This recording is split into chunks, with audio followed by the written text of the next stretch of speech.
Alright, T, what's happening? Back at you with another video. We've got a Paramilitary 2 here. This is the new Tanto Para 2 Blade HQ exclusive. So, pretty cool. This was announced last year sometime. I actually spied a prototype at USN show last September. So we're nearly a year since then, and it just came out. So, how does this differ from your standard Para 2? Well, obviously the biggest difference being the Tanto Grind. It's a pretty complex Tanto Grind, guys. This is not just a straight Tanto. You've got a hollow and flat grind combination here. You've got a compound grind right here coming down to this tip. So it's pretty, the DLC hides it, which sucks because I wish it was satin or stonewash. I would actually really love this in that stonewash they do on the Maximate blades, but so you could really kind of see these grind lines. You can kind of see it here where it dips down right here to make the Tanto. Then you've got right here where it intersects here and here to make this part of the tip. And you can't really appreciate it and see it very well on the DLC. So that kind of sucks. I think they should have gone. I get why they did DLC, all DLC, that blacked out. I've already thrown a deep carry clip on there. Look, but yeah, I wish they would have done something so you could really appreciate the grind, because there's going to be some debate on why this costs more. This is more than a standard blacked out Para 2. The standard blacked out Para 2 is, from Blade HQ even, $162, $165. The Tanto is $192.95. Same steel as 30V. So, didn't do an upgrade in steel. I wish they kind of would have done this in M4 or something. That would have been cool. But that's why it's more. It's because of the grind is pretty complex. I mean, there's a lot going on there. And it's not just your standard flat grind that Spyderco does on a drop point blade, you know? So, I think that's why. $30, is it worth an extra $25, $30? I don't know. That's debatable. So, I wanted to compare it real quick to another Tanto blade. There's lots of different Tanto blades. I don't have very many. I have two actually right now. And this other one's a Strider. You can see there's quite a bit of difference in this style of Tanto that the Strider does. And Strider does a few different styles of Tanto. In fact, I would say their older school Tantos are more like, well, I don't know. They're a little different. You can see this is more Japanese style Tanto, we'll call it. Less Americans kind of just straight. This is more what they call, oh, what do they call it? It starts with an H. I'm probably going to butcher this. Haisatu, maybe? Style Tanto. So there's quite a few different variations. Just to compare the two. I'm totally butchering those names, so apologize about that. But yeah, you can see the difference here. Where this Tanto, so it comes with a straight edge, and it doesn't come out to such a sharp degree. It comes out a little more gradually. Whereas the Blade HQ, the Para 2 Tanto, is kind of just straight up. So gives it more of a stub style Tanto, we'll call it, versus a rather pointier Tanto. Another thing to look at is this blade stock difference. Look at the difference there. The tips are going to be strong on these, but that Strider, wow. I mean, that's a robust tip, man. Chance of you breaking that is pretty slim. So that is one variation or advantage to the Para 2 Tanto, is you do have a stronger tip. That's actually the biggest weak point of a Para 2 is the tip. On the standard drop point, they're pretty weak. They break pretty easily. So this also weighs a little bit more. Interesting enough, I think because of the blade. It's 4.2 ounces versus 3.6, I believe, on the standard Para 2. 3.75. So not a ton of difference, but it is over 4 ounces, which the other is under 3 ounces. So it's almost half an ounce difference in weight. So it's a little beefier. The blade stock thickness is going to be probably a portion of that. 0.14 on the Tanto. No, it's the same thickness as the drop point. So it's not in the blade stock.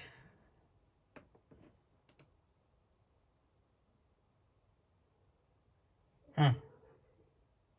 That's actually surprising. I kind of thought it would be. Blade HQ, well, this is all stats, has the cutting edge of this being 3.5 inches. Oops. Versus 3 inches for the regular Para 2. But it's the same size blade, so I'm not sure where they're getting that data from. I think that's a little wonky. I was just curious. I don't have a standard Para 2 to compare at the moment, so it is a little bit heavier. It is obviously a more robust tip on this guy because the Tanto should be pretty, I mean, a pretty robust knife for harder use. And, you know, you think of the paramilitary, you kind of think military use, you kind of think, you know, harder use knife. It's really not. Their standard Para 2 is not a hard use knife. Not even close. This one's definitely, I'd say, the most, this and the Blade Ops exclusive Wave, the Para 2 Emerson Wave, both of those had thicker grinds on them. Both had thicker tips.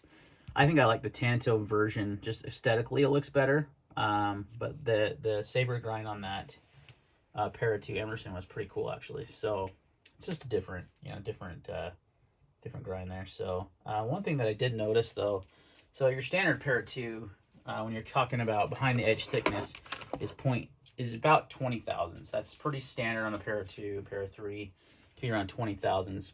They did a hollow. Those are all flat ground. This is a hollow grind here, and it's a combination of both. But was curious, you know, did they make it?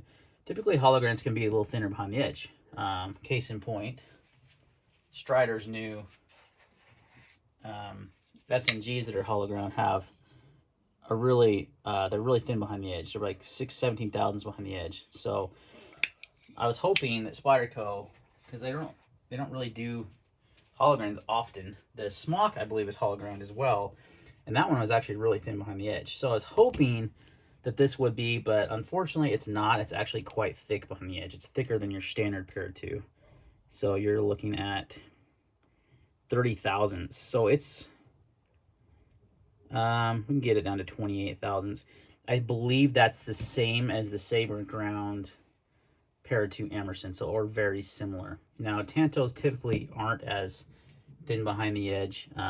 Like this Strider, for example, is thicker behind the edge than the drop point Striders. Don't know if that has anything to do with Tanto Grind. I'm not expert on that, don't know, but that could be. So, pretty thick behind the edge. The tip grind behind the edge is going to be even thicker, about 36 thousandths, 34 thousandths. So it's pretty thick, guys. It's definitely not going to be a slicer. It's going to be a more robust version of the Para 2. So, but I think a lot of people wanted that, but it doesn't, just because it's more robust with the Tanto didn't mean they could have thinned this grind out, man. It could have been thinner. For sure. There's no reason for it to be that thick behind the edge, in my opinion. Interested maybe to do a regrind on that. It'll kind of be a chore, I'm sure, for someone to regrind this grind the way it's set out. But so that's kind of, you know, other than that, it's a Para 2. Compression lock, ergonomics are good. They get a little hot spot on their hard use. I do prefer the Para 3 still, size-wise. In case, I don't know why anyone watching this video wouldn't know the size difference between the two, but for the sake of this video, I'll throw in a Para 3. Would be cool to see a Para 3 Tanto. What do you guys think? I think Blade HQ will probably do it. I think the Tanto blade shape is an exclusive to them. I could be wrong. I know this is an exclusive. This is definitely one that you only could get at Blade HQ, and it's still only exclusive at Blade HQ, and it's currently sold out. So I'm sure they're going to do more. They'll hopefully do satin or stonewash blade, and hopefully they do maybe JG10 with M4. That would be cool. I'd be down for that. Overall, I do like it. I think it's pretty good looking knife. I like Tanto grinds though, so take that for what it's worth. Tanto may not be your thing. I like them. I think they look pretty awesome. And that does not work on this camera angle. It's trying to, maybe there we go. I just noticed this sitting there the other night. I'm like, oh, I could use those in my videos. I forgot about those guys. I do like this grind. I do like the way it looks. I think it's aesthetically pleasing. I think it looks pretty cool. But, you know, is it worth an extra $30 to get a Tanto tip? It's an exclusive. It's already sold out, so you can't even get them right now. Unfortunately, they sold out they lasted a little while, longer than a lot of other exclusives do. Probably because of the higher price tag, and you're only getting S30V. Most exclusives or sprint runs come out, and they have, you know, new steel, like Crewwear. DLT just did one with Crewwear. I think those are pretty much gone last I checked. Maybe not, but a lot of times they'll come out with different steels and things, and it's kind of disappointing that with at both the Emerson Wave and the Tanto, they went S30V. Now, I don't have a problem with S30V, guys. I think it's perfectly fine for everyday use for most people. But when you think of a tougher steel, S30 is not what comes to mind. You're thinking like an M4, 3V, 4V, 10V. You know, those tool steels, a little bit tougher steel for Tanto would have been a better choice. That's just my opinion. Again, no problem with S30V.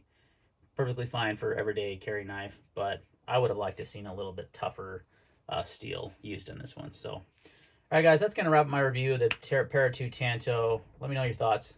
Talk to you later.